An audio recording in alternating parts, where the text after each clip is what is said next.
Lakini kwanza ni mukhtasari na msomaji ni Phyllis Mote. Hujambo msikilizaji, habari kwa asubuhi ya leo. Waziri wa mambo ya nje wa Marekani Marco Rubio ameionya Venezuela kutozidisha madai yake ya kimaeneo dhidi ya nchi jirani ya Guyana ambayo hivi karibuni iligundua kuwa ina hifadhi kubwa ya mafuta. Akizungumza mjini Georgetown wakati wa ziara yake nchini humo, Bwana Rubio amesema kwamba shambulio lolote la Venezuela litapokelewa kwa makali. Itakuwa siku mbaya sana kwa utawala wa Venezuela ikiwa wataishambulia Guyana au kushambulia ExxonMobil au kitu chochote kama hicho. Hilo litakuwa wazo mbaya sana, wiki mbaya sana kwao na halitaisha vyema kwao. Habari zinasema kuwa Mfalme Charles amekaa kwa muda mfupi hospitalini baada ya kupata madhara ya muda kutokana na matibabu yake ya saratani. Majukumu yake ya siku ya leo ya Ijumaa yamesitishwa. Mfalme ambaye ana umri wa miaka 76 anaugua saratani iliyogunduliwa mwezi wa Februari mwaka jana. Alianza tena majukumu yake ya umma miezi miwili baadaye licha ya matibabu ya kila wiki. Mfalme hata hivyo anatarajiwa kufanya ziara ya kitaifa nchini Italia katika muda wa siku 10. Waziri Mkuu wa Canada Mark Carney amesema nchi yake inahitaji kupunguza kwa kiasi kikubwa utegemezi wake kwa Marekani kwani si mshirika wa kutegemewa tena. Alikuwa akizungumza baada ya Rais Trump kutangaza ushuru kwa uagizaji wote wa magari. Bwana Carney amesema kwamba Canada itatangaza hatua zake dhidi ya Marekani wiki ijayo. Na Uturuki imechukua hatua kali zaidi dhidi ya waandishi wa habari huku maandamano ya kupinga kukamatwa kwa mpinzani mkuu wa Rais Erdogan yakiendelea.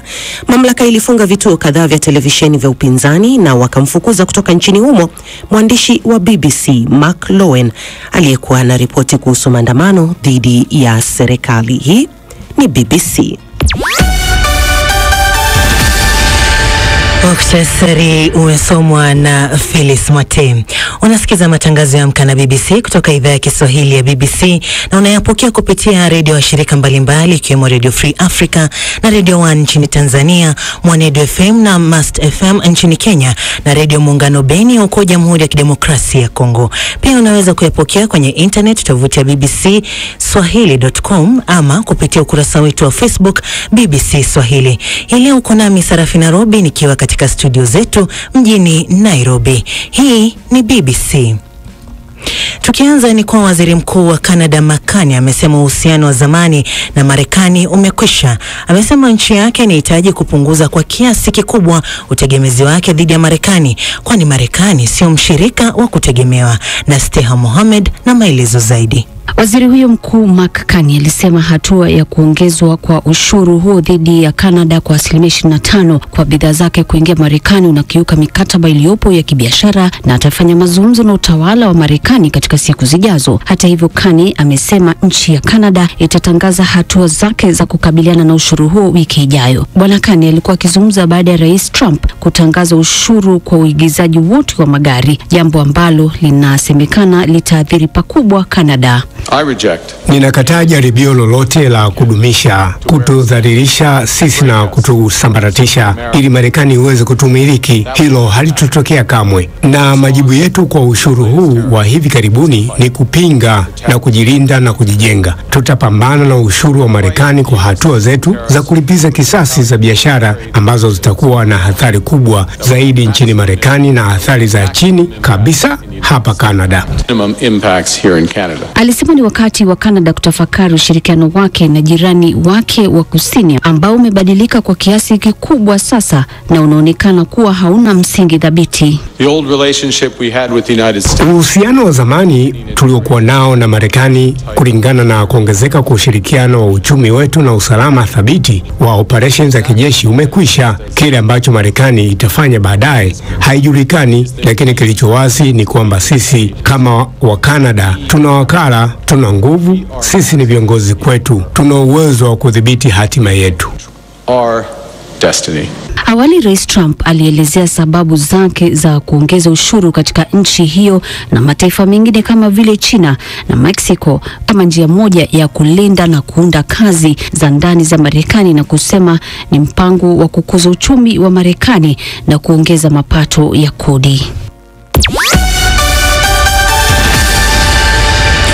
Shirika la Umoja wa Mataifa linaloshughulikia masuala ya chakula WFP linasema watu milioni 28 nchini Jamhuri ya Kidemokrasia ya Kongo wanakabiliwa na baa la njaa. Shadrack Mwansasu na taarifa zaidi.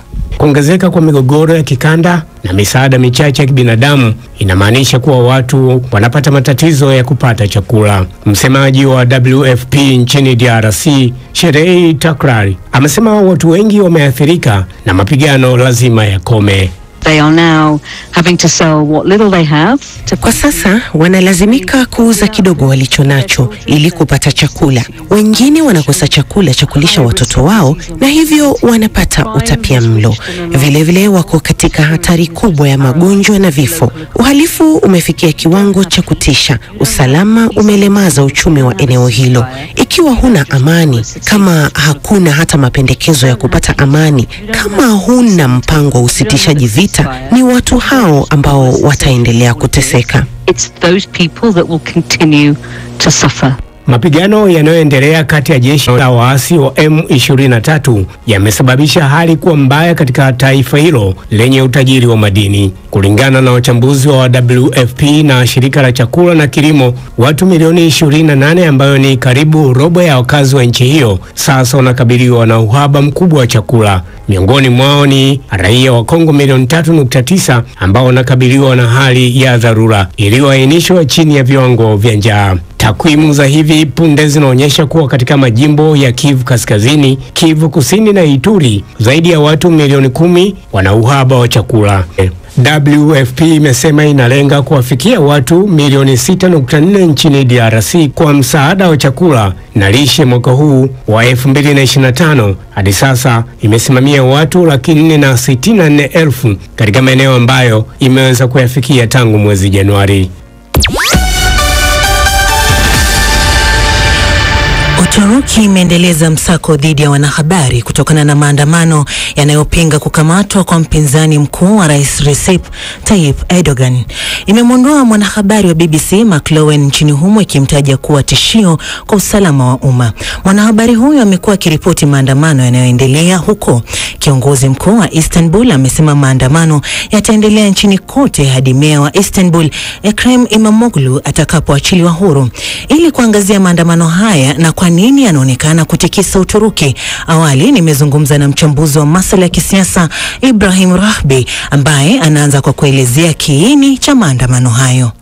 Ukweli kuwa Ekrem İmamoğlu anabaki kuwa ndio mpinzani pekee kwa Uturuki ya sasa toka uchaguzi uliomalizika miaka 2 iliyopita. Kwa hiyo ilikuwa chama cha CHP kama kimebakiza kama siku 2-3 kwenda kumteua kuwa huyu ndio atapeperusha bendera mwaka 2028. Siku moja kabla chuo kikuu cha Istanbul kikatengua shahada yake, ambayo moja ya sifa ya kugombea nafasi ya urais ndani ya Uturuki angalau mgombea awe na shahada. Kwa hiyo chuo kikuu cha Istanbul kilitengua shahada yake ambacho moja kwa moja kinamtoa katika hiyo nafasi, na siku iliyofuata maafisa wa polisi wakaenda kumkamata kwa kesi tofauti tofauti. Naposema kuwa alienda kukamatwa kwa sababu ya sababu tofauti tofauti, ni sababu zipi? Alihusishwa na kesi ya ufisadi ambayo mahakama iliondoa, lakini akahusishwa na kesi ya ugaidi ambayo pia na yenyewe mahakama iliondoa, ikihusisha kuwa ana uhusiano na moja ya kundi ambalo lina uhusiano na kundi la PKK, lakini akahusishwa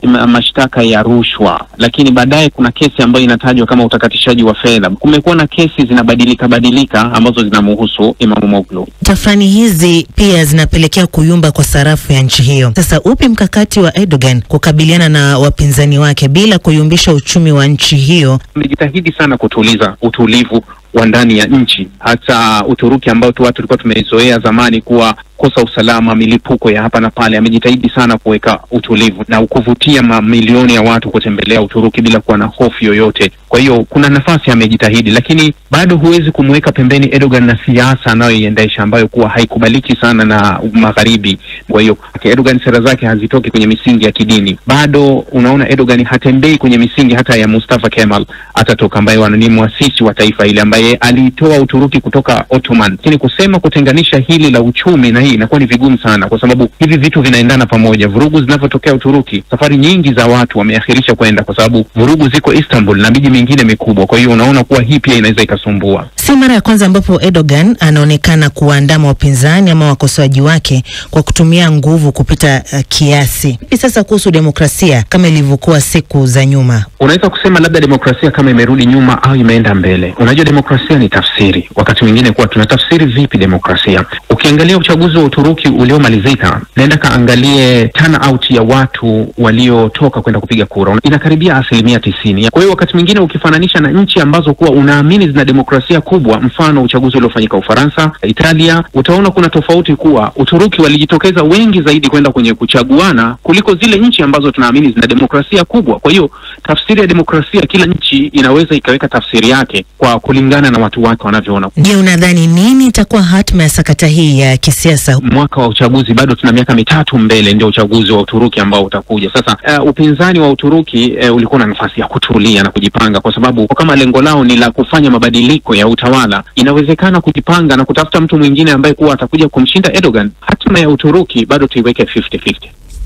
Naam, huyo ni mchambuzi wa masuala ya kisiasa Ibrahim Rahbi akiangazia tafrani na maandamano yaliyokuwa nchini Uturuki. Na sasa tuelekee viwanjani kwa dondoo za michezo na Shadrack Mansaso.